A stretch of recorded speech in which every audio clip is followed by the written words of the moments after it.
ഫോർക്കിൽ കൊരുത്ത പാസ്തയെ പല്ലുകൾ കൊണ്ട് കടിച്ചെടുത്ത് ചുണ്ട് നുണഞ്ഞുകൊണ്ട് വളരെ സാവകാശം അവൻ കഴിക്കുന്നു നോക്കിയിരുന്നു അവൾ. 1-2 പാസ്ത ഫോർക്കിൽ കുത്തിയെടുത്ത് അവൾക്ക് നേരെ നീട്ടിയപ്പോഴാണ് ചെക്കൻ്റെ നോട്ട് ഇത്രയും നേരം അവിടെ നേരെയായിരുന്നെന്ന് പോലും അവൾ അറിയുന്നു. ഒരു മായാവലയത്തിൽ അകപ്പെട്ട പോലെ അവന്റെ ചുണ്ടിൽ തന്നെ നോക്കിയിരിക്കുകയായിരുന്നു താനെന്ന് അപ്പോഴാണ് അവൾക്ക് മനസ്സിലായത്. വേണ്ടേ?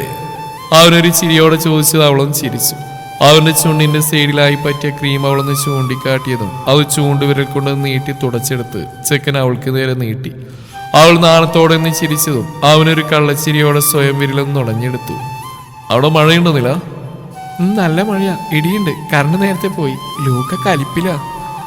കിരൺ പറഞ്ഞു. ഞാൻ വരട്ടെ, എല്ലാം ശരിയാക്കാം. ഓ, ഇയാളാരാ? KCB ഇയാളുടെയാ? അവളുടെ ചൊടിപ്പിക്കുന്ന വർത്താനം കേട്ടതും കഴിച്ചുകൊണ്ടിരുന്ന ഫുഡ് മാറ്റിവെച്ച് കവളിൽ നാവ് കൊണ്ടൊന്ന് ഒഴിഞ്ഞുകൊണ്ടിരുന്ന നോട്ടം നോക്കിയവൻ. അവളെ അവനൊന്ന് കൊതിപ്പിക്കാനായി ജനൽ തുറന്നിട്ടു. പതിവ് പോലെ കട്ടിലേക്ക് വീണ മുല്ലപ്പൂവിനെയും നീലാമ്പരിപ്പൂവിനെയും കയ്യിലെടുത്തൊന്ന് മണത്തു അവൾ. നെറ്റിയൊന്ന് തടവി ചെക്കിനൊന്ന് ചിരിച്ചുകൊണ്ട് ഇരുത്തിയൊന്ന് മൂളി. കാറ്റാഞ്ഞു വീശിയതും അവളുടെ മുഖത്തേക്ക് മഴത്തുള്ളികൾ വീഴാൻ തുടങ്ങി. ആ കാഴ്ച കണ്ട് അവന്റെ നെഞ്ചിൽ പെരുമ്പറ മുഴങ്ങി.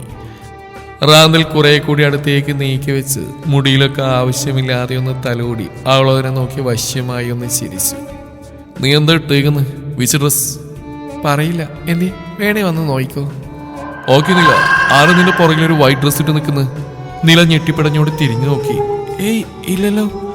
No I can see someone is behind you.